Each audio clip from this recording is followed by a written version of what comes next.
Hi, welcome to another edition of Legal Quilts. As you can see, I got a new sewing machine. This is an early Christmas present. It's a Janome, and that's how it's pronounced, Janome Memory Craft. It's got a lot of really cool features.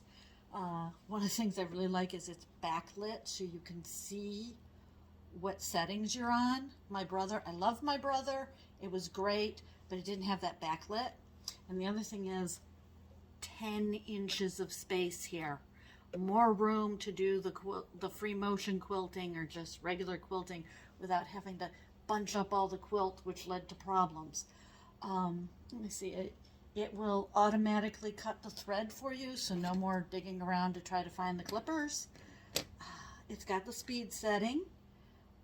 The feed dogs, instead of being back here where they're hidden by your extension table, they're over here on the side so you can work it, and it gives you a notice if the feed dogs are down. So when you're free motion quilting and then you go back to regular quilting, it'll remind you your feed dogs are down. It has a lockout key so that when you're doing things like threading it or replacing the bobbin, you're not going to accidentally turn on the machine and hurt yourself. You don't have to draw up the bobbin anymore. It will do it automatically for you. You just pop in your bobbin, make sure it's the thread is started in right, and then it takes it from there. This start-stop switch, it does have a foot pedal, but if you want to just work without a foot pedal, you just hit start and stop with the button there. I'm still getting used to that one because I'm also trying to guide it, and you got to take one hand off the fabric to hit the button. But we're working on it. It has multiple modes. It can do embroidery stitching. It says I can do quilt labels too. And you can save them. So for somebody who I'm making a sloth quilt for, they will be very happy when I get to that part of learning. I haven't had it very long, so I'm still learning things. It has 2 spool holders so that if, like me, you go back and forth between quilting and, my free motion quilting and just straight piecing, you can leave them both at least threaded through this spool holder here, through the spool holder and through the thread guide, which I love the thread guide. If you're working with the big cones, it keeps it from getting caught up. It threads it through smoothly. It runs it through smoothly. It also has these little cappy things on it so that it'll hold your thread down there so it's not jiggling all over and doing things.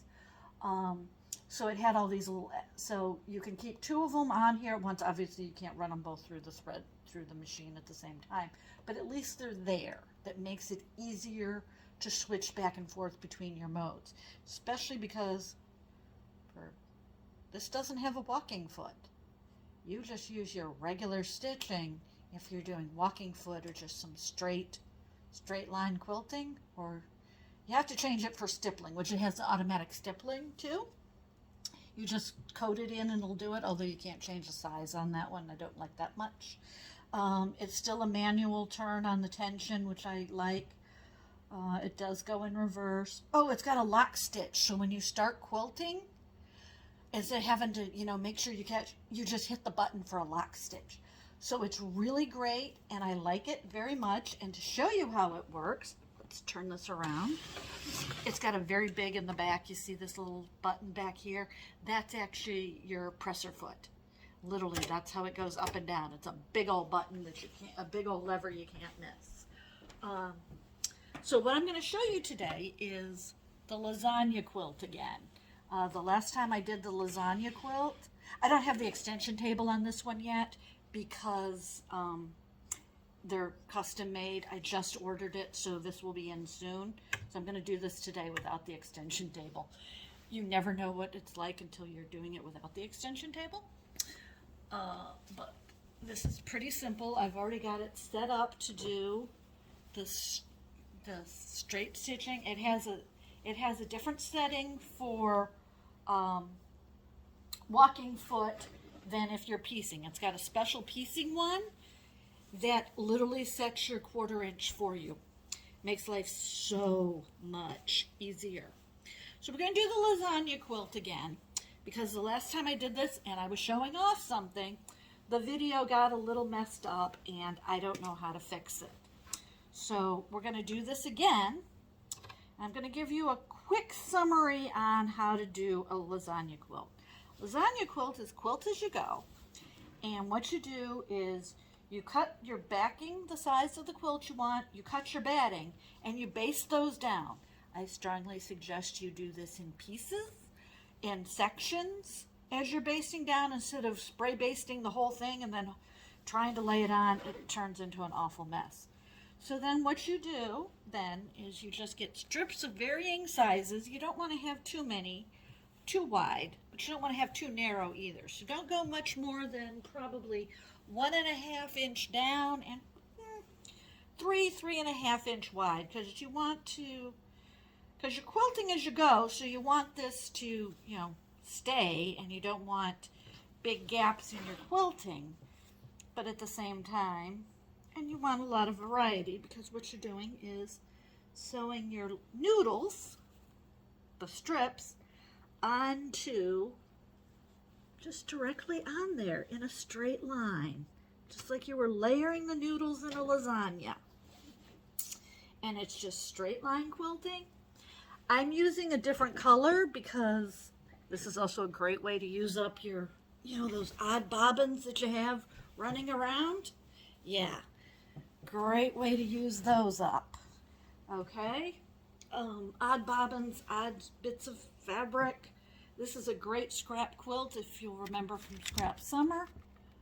Let me do, there we go. Now we can concentrate on the quilting. Nobody really wants to see my face. So, oops.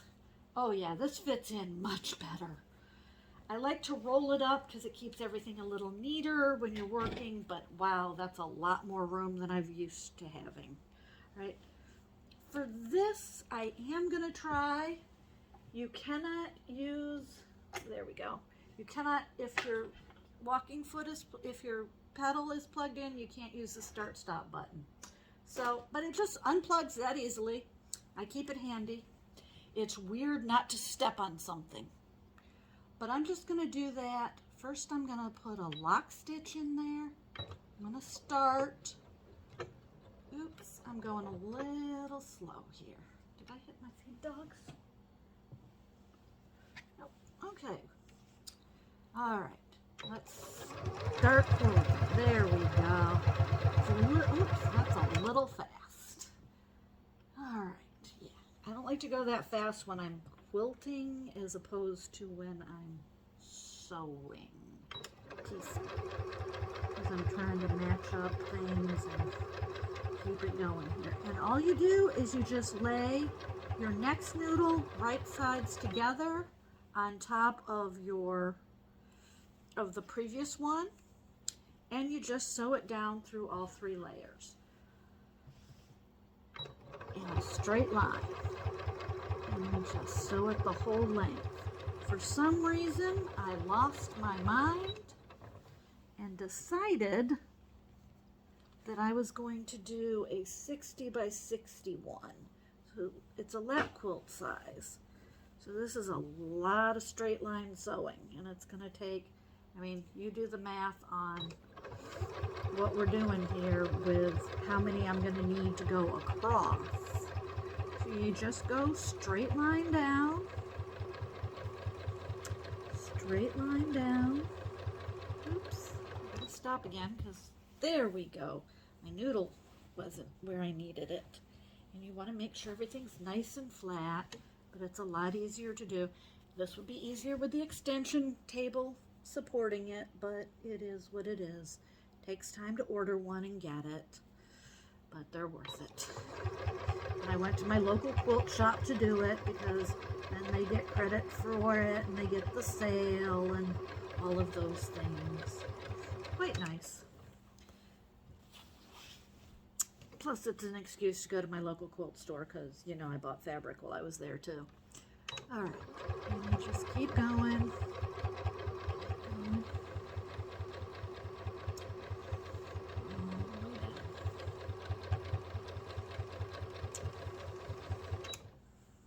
Yes, I keep starting and stopping because still learning how to lay things out in this one.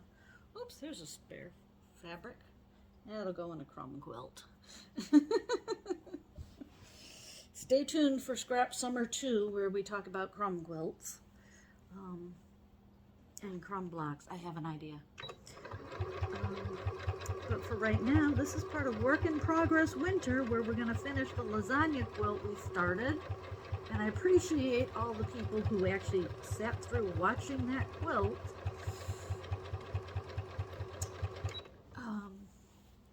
Even with the wonky video. All right, and we're getting near the end here. You can see this. But so I thought I'd give you another version of it while showing off my wonderful new machine. Which it has all kinds of things. It'll memorize panels, patterns. The only thing I have not figured out, and I never figured out on my last machine either, was how do you do the automatic needle threader. And I have to work on that because I'm getting old and not being able to see those little needle eyes anymore. So I need all the help I can get. I figure there's a video out there about that somewhere. Or maybe somebody nice at Janome will see this video and will tell me, oh hey, I'll explain it to you. Anybody knows anybody at Janome, let them know I need some help. And you just keep going. And it's okay if your piece is a little long, if your strip is a little longer than your quilt. And I can guarantee you that probably when you get to the end, you're going to go over. Your piece might not be the exact right size you need, unless you're really good at guessing that part. Which is estimate. I'm not very good at estimating when I'm folding over and, you know, seeing how it's actually going to look when the piece is flipped over. So I will probably have leftovers at the end. And I'm doing this in blue because this is the quilting. And even though it's not really going to show on this side, and there we are, all done, you hit the little, and it's all done. And you just lift it up, and you're no more trying to cut the threads underneath and digging around while you're quilting. It'll cut it for you.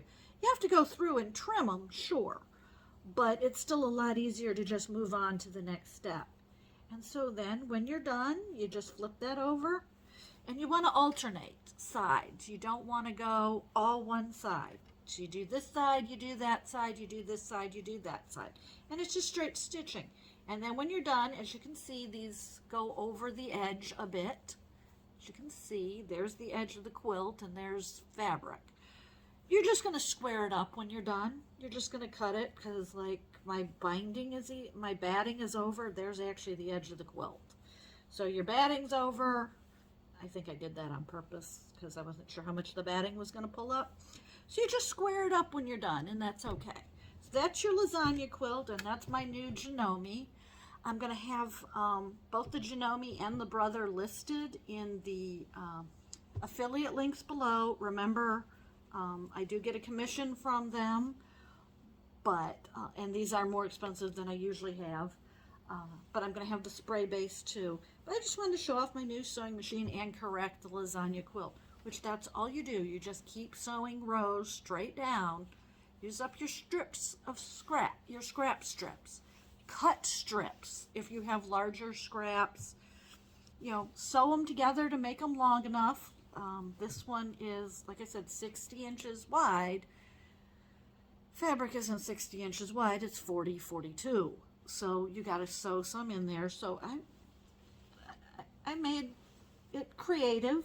So this one actually has 3 different ones in it, as you can see. You want to make it pretty. It's supposed to look like a scrap quilt. But you've got your straight lines, and it's quilt as you go. So, I know this side's blue. Let me do it on that end. Okay. So you can see, yes, I know I have threads everywhere. So your threads will show on this side. Your quilting will show on this side. So I'm going to do a lot of different colors because it's a scrap quilt. So it's scrappy on this side, scrappy with the threads, and it'll just be a nice fun scrap quilt that hopefully I will finish before we start Scrap Summer 2. So Again, scan the QR code at the end. That has all my affiliate links. I am getting things on the website. Oops, I haven't been doing it lately. I did a bunch over Thanksgiving. I got to get back to doing it, but it's going well. I'm getting things on there, and so hopefully I will have everything by the end of the year. But there's 60 items up there already, so please check out the website again. Scan the QR code that shows it there, and then I'll have the affiliate links at the bottom. And so until next time, have fun quilting.